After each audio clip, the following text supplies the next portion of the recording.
85 million years ago, dinosaurs dominate the landscape. What land there is, for most of the planet is covered by water.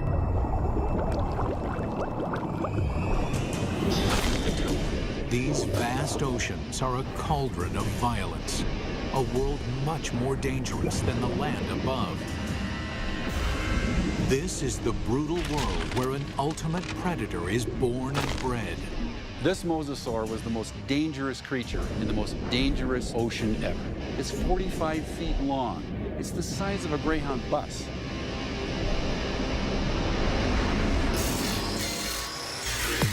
Now a monster is resurrected inside a laboratory,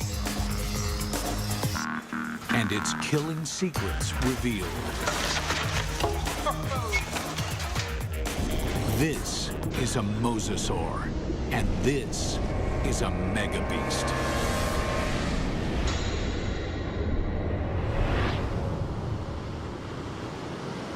This is mosasaur country. At least it was.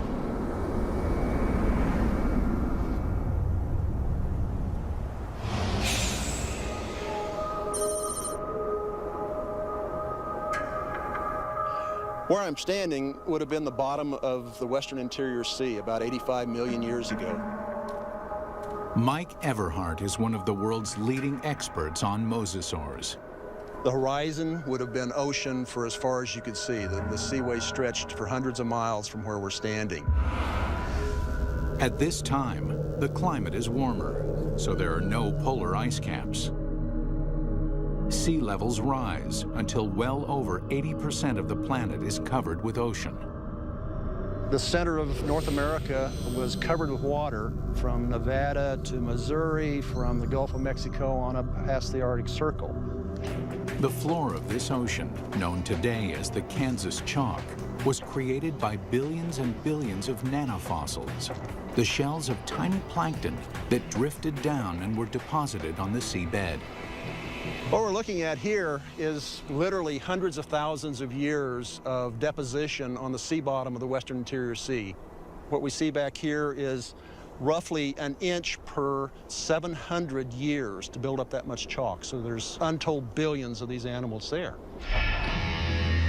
And entombed in this chalk are giant fossils of mosasaur. In the late 1830s, the bones of the beast are first uncovered in North America. This is where the mystery of the mosasaur begins, because nobody can say just what this creature is. It is a question that first arises when a massive skull is found near the Meuse River in Holland. The first guy who looked at it thought it was part of a fossil whale. It was also thought to be the jaws of a crocodile, a giant lizard, and one person even suggested it was a dragon slain by a medieval knight. A French paleontologist described it as a mosasaur, meaning Meuse River reptile. Eventually, the American bones are matched up with the earlier fossil find in Europe and correctly identified as a mosasaur. Over the next 80 years, as scientists begin the serious hunt for dinosaur fossils, a pattern emerges. In every corner of the globe, they find mosasaur bones. This points to one conclusion: no other predator has ever dominated the planet like the mosasaur. This guy weighed 8 tons. It could easily swallow a full-grown human male whole, just like a tater tot. Scientists investigating mosasaurs realized that nothing on Earth could have stopped them. It took a cosmic catastrophe to end their reign.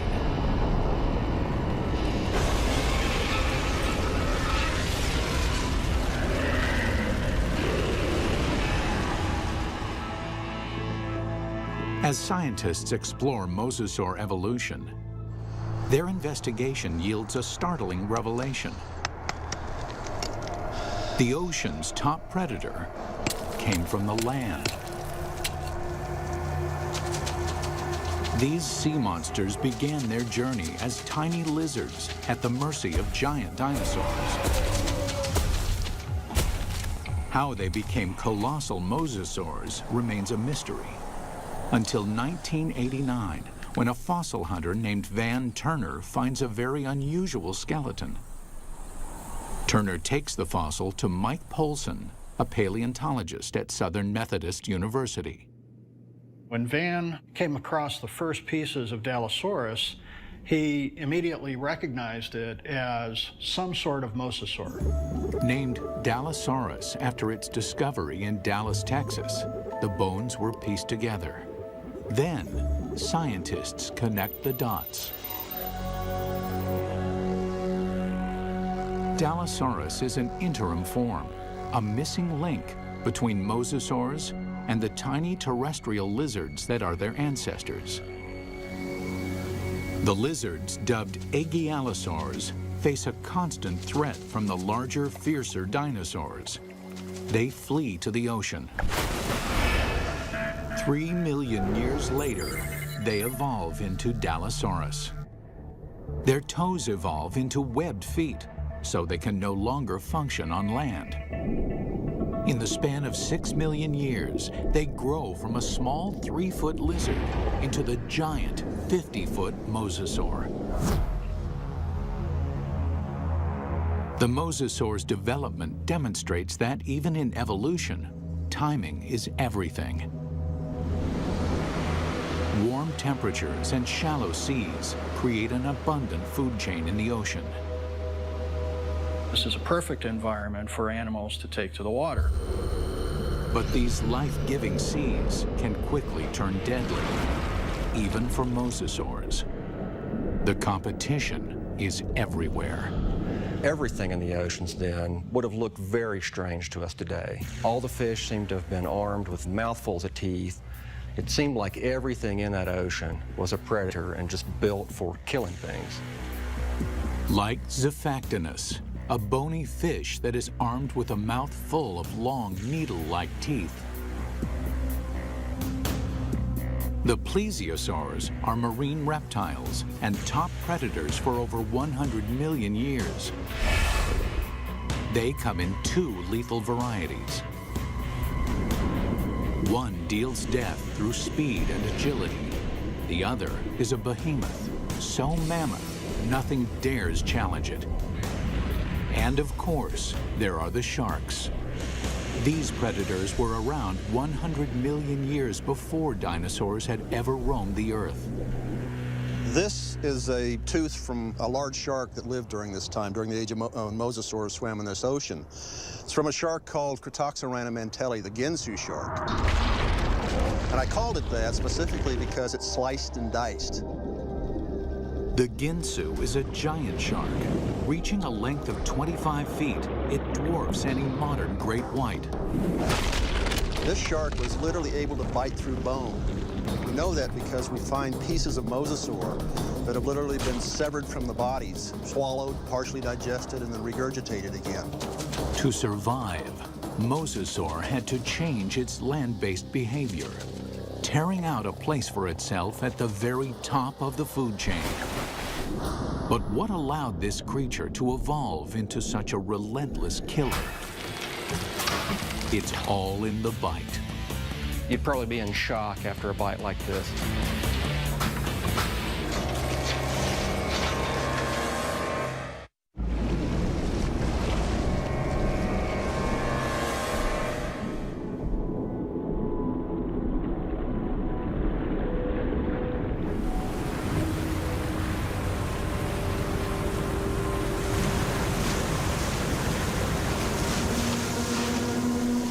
Taking her up.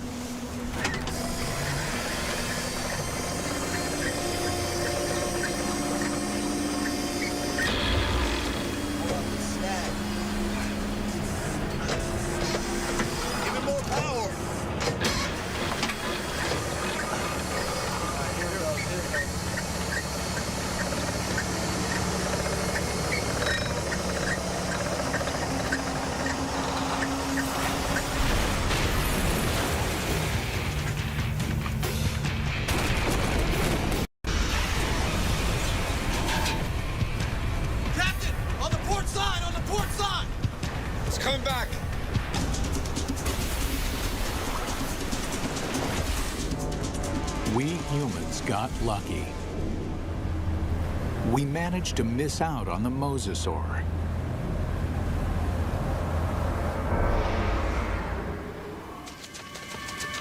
"95 million years ago, it is just a small lizard forced to flee into the ocean.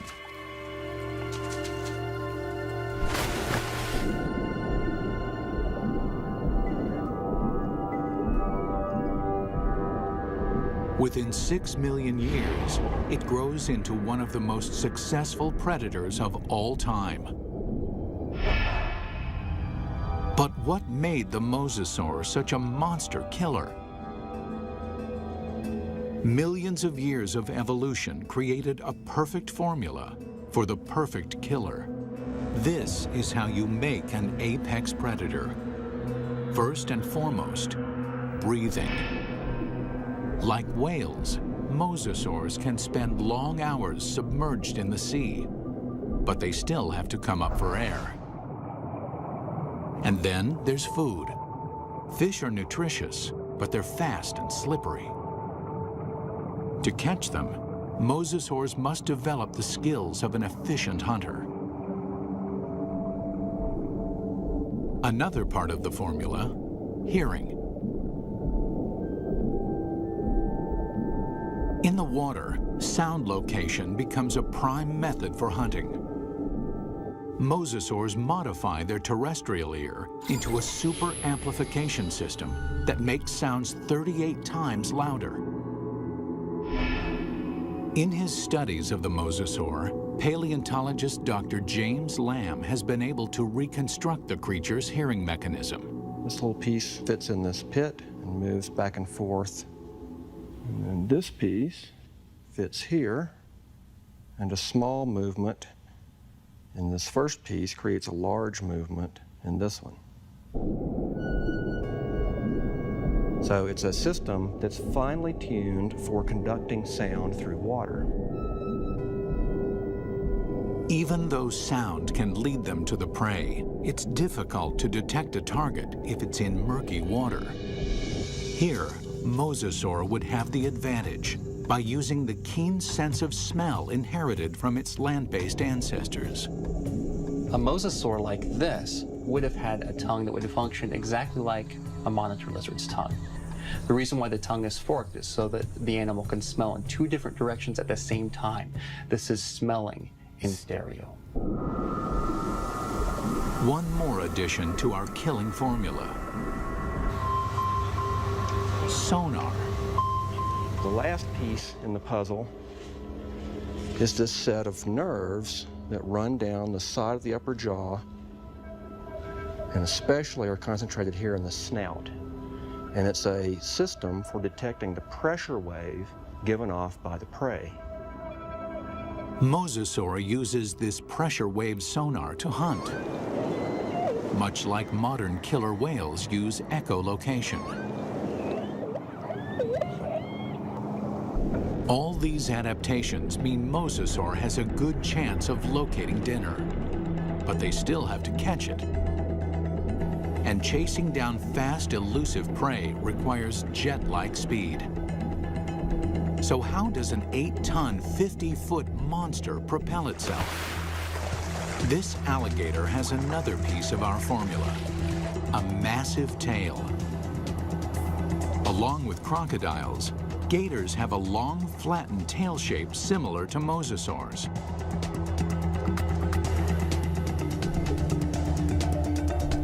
They use the whip-like action of their tails to move quickly through the water. One of the things you notice, first off, when you look at a mosasaur, is fully half the length is the tail. Mosasaurs retain their terrestrial lizard shape, except for the tail, which evolves from a round, snake-like shape into a wide, flat paddle. If you look at the vertebra on the tail, they have expanded bony struts top and bottom for the swimming organ that helps them swim. Using modern gators and crocs as a comparison, scientists estimate a mosasaur can reach a top speed of 30 miles an hour. Its whip-like tail is good for quick acceleration, but not sustained high-speed chases. Fish are built to swim fast and far. Mosasaurs won't win a marathon, so they have to strike quickly.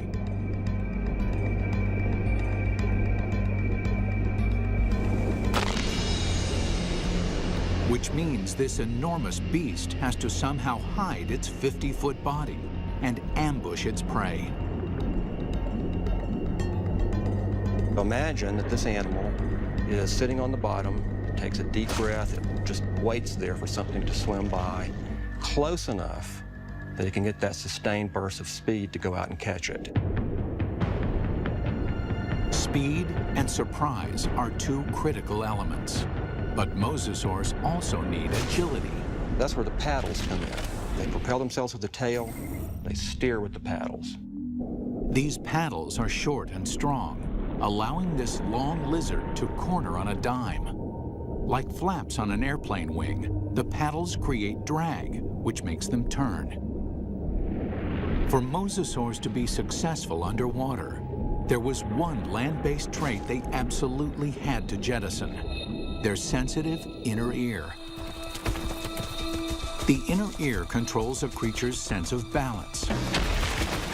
For land-based predators, maintaining balance is critical. If they stumble, their prey escapes.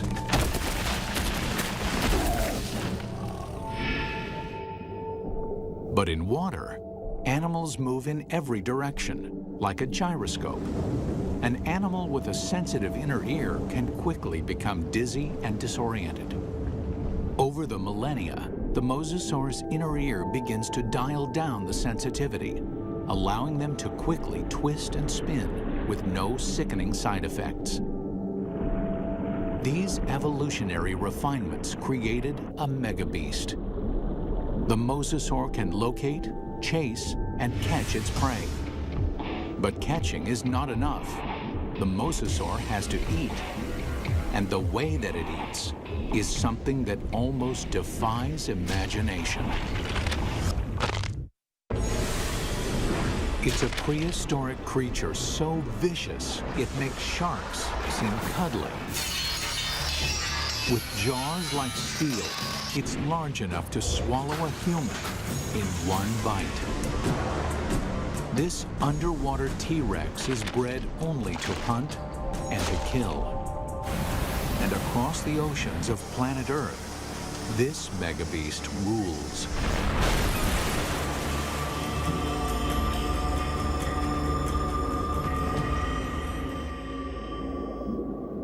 But 95 million years ago, mosasaurs had some serious competition from a familiar denizen of the deep, the shark.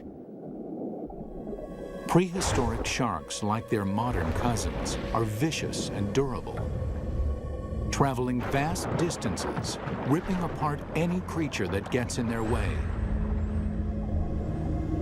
Sharks had been around for over 250 million years when mosasaurs evolved onto the scene. At that time, the largest, fiercest shark in the water was the giant Ginsu shark. The Ginsu would have, of course, looked very much like a modern great white, a very big, heavy-bodied shark. At a length of 25 feet, the aptly named Ginsus are over 10 feet longer than a typical great white. With mosasaurs and Ginsus hunting in the same waters, one thing is certain: there will be blood. There was quite a competitive relationship going on when the big sharks and the mosasaurs were running into each other frequently. And at least at first, the mosasaurs were losing a lot. There's definite evidence that sharks attack mosasaurs. You can see right here that there are clear bite marks from the arc of the mouth of a shark that was attacking. These big sharks carved up a lot of mosasaurs. So we find shed teeth, we find bones that are severed during this time.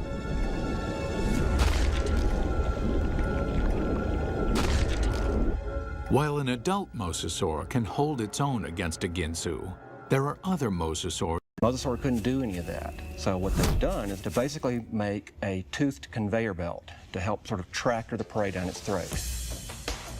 You can look at mosasaur fossils, and you can look at modern analogs that have a skull that works in a broadly analogous way. But sometimes building a model tells you something you just can't find out any other way.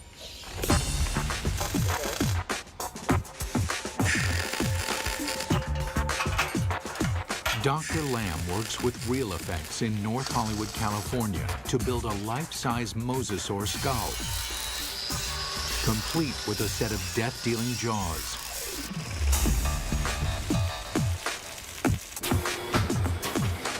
The massive steel jaws are powered by pneumatics instead of muscles and ligaments. Never thought I'd see a steel mosasaur skull, but this is very cool looking. We've got 3 pneumatics. We've got 2 operators to run it, and we've reduced it to 3 basic motions. One set of pneumatics opens and closes the jaws. One set moves it backwards and forwards. And the third set runs the pterygoids in the roof of the mouth. The pterygoids are the terminator teeth. No other ocean predator has them. A second set of teeth running down the roof of the mouth. These are a truly fiendish adaptation. They actually work independently to move the prey backwards in the throat, and also to hold it still, to pin it down as it opens its mouth for the next bite. Now we see how these jaws worked in deadly concert. The bite, the ratcheting jaw, the terminator teeth. Test 1. Find out what the mosasaur's first bite would do to any creature unlucky enough to get on the wrong end of these teeth. Mosasaurs had a really big bite. So we've got a piece of foam that would be about the same size as an 8 or 9 foot long shark, or maybe part of the neck of a long-necked plesiosaur. We're going to put it sideways in this mosasaur model's mouth and just see exactly what would have happened.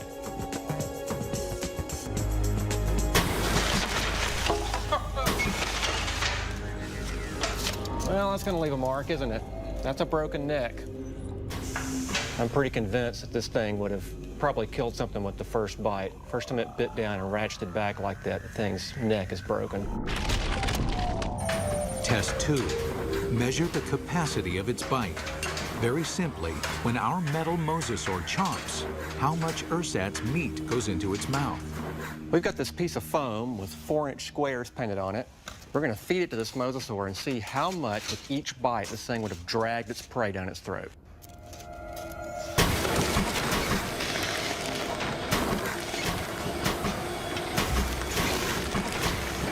In one bite, our mosasaur easily consumes 4 feet of flesh. That means this mosasaur could eat a 20-foot animal in 5 bites. Or an adult human in a single gulp. It's not just the size of the bite. Inside the mouth, the teeth are virtual meat hooks. Dr. Lamb demonstrates with a hunk of ballistics gel, which is similar in consistency to human flesh. If you put a piece of meat in the mouth, it can't move out because the tips of the teeth grab it like a fish hook.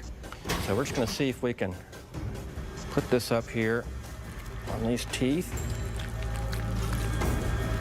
You can't come out this way because you're caught on these teeth. The only way you can really go is further into the mouth, which is really not the direction you want to be going. And let's just see what happens here.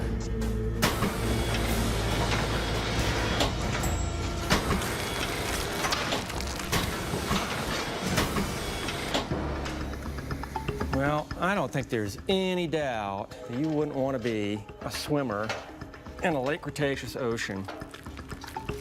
You can actually see tooth marks where it just cut right through about 10 pounds of flesh like it was just butter. That would be nasty. The only good thing about this is that you'd probably be in shock after a bite like this. Maybe you wouldn't feel the rest of it. Final test. How the jaws perform eating simulated live prey. The first fish is immediately trapped on the barb-like teeth. And the rest? Well, straight down the old mosasaur hatch.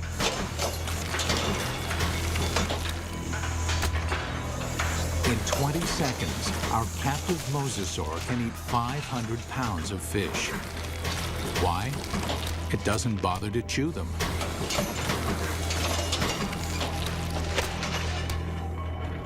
There's a rapidly vanishing cloud of red and a few scales, and that's all that's left of it.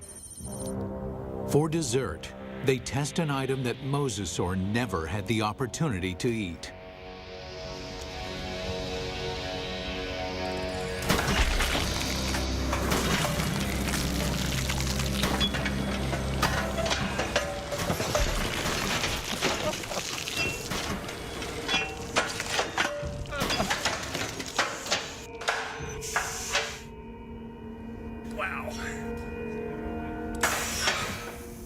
Well, I'm not sure what we learned by that, but that was quite satisfying.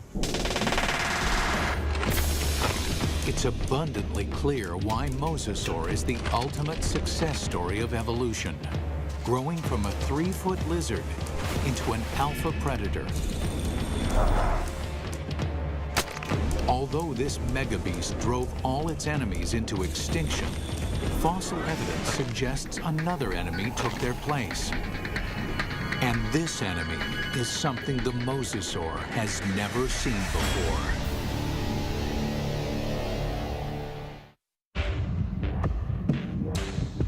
From its humble beginnings as a 3-foot lizard, the mosasaur evolved into the most dominant megabeast the world has ever seen.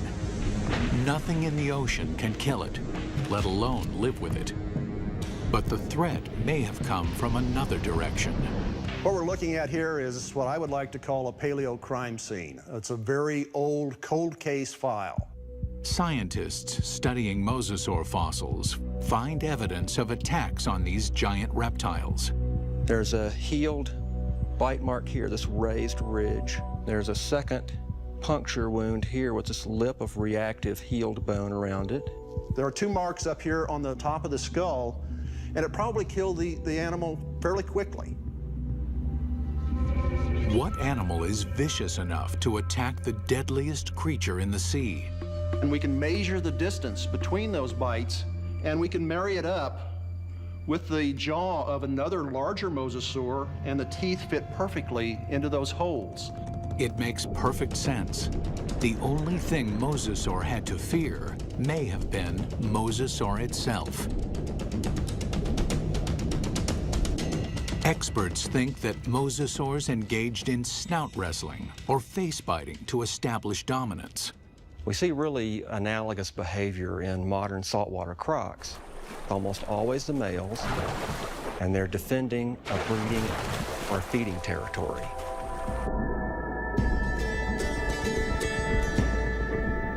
A mosasaur battle unfolds like a bizarre undersea ballet.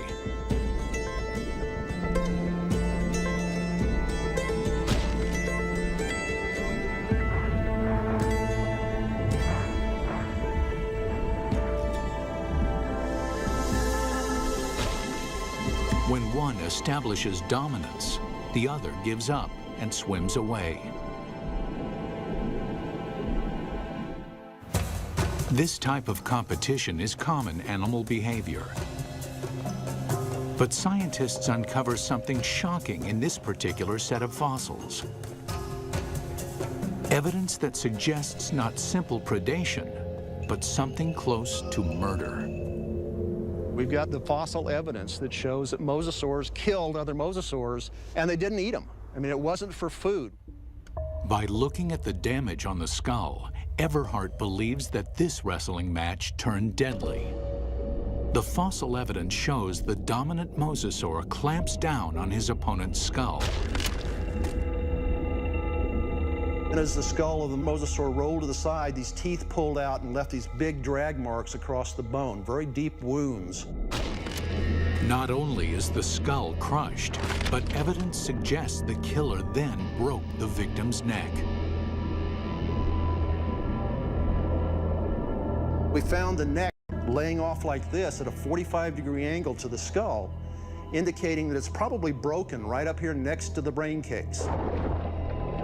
Not even great white sharks or saltwater crocs deliberately kill their own kind. They killed, kind of like humans, they killed for other reasons than for food.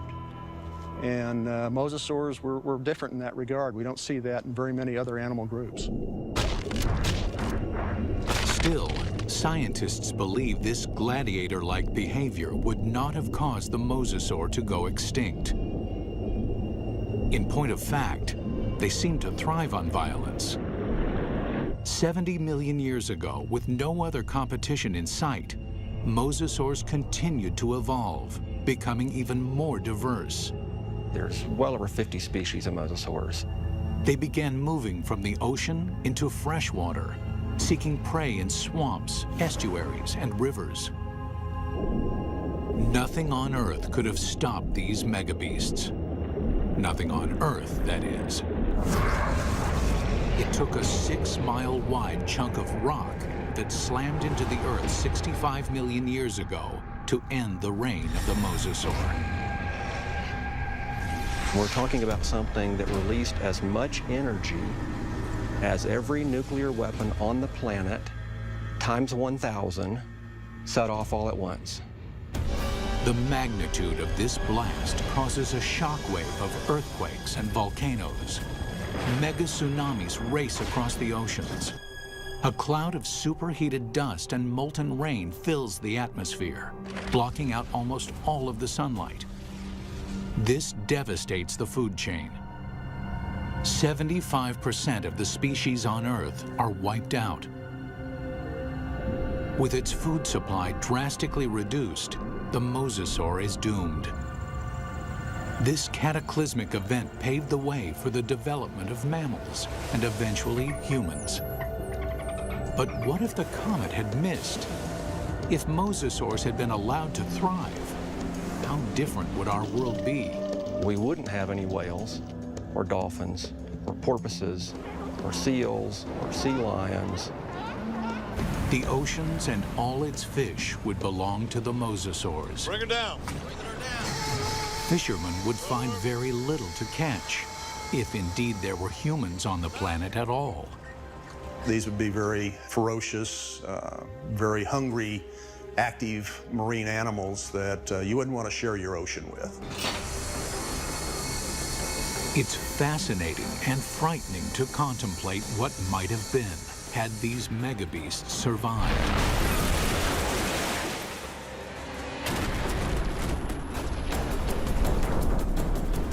The oceans of the world patrolled by these giant killing machines, 50 feet long, with jaws the size of T Rex. Always hungry, always waiting, just offshore.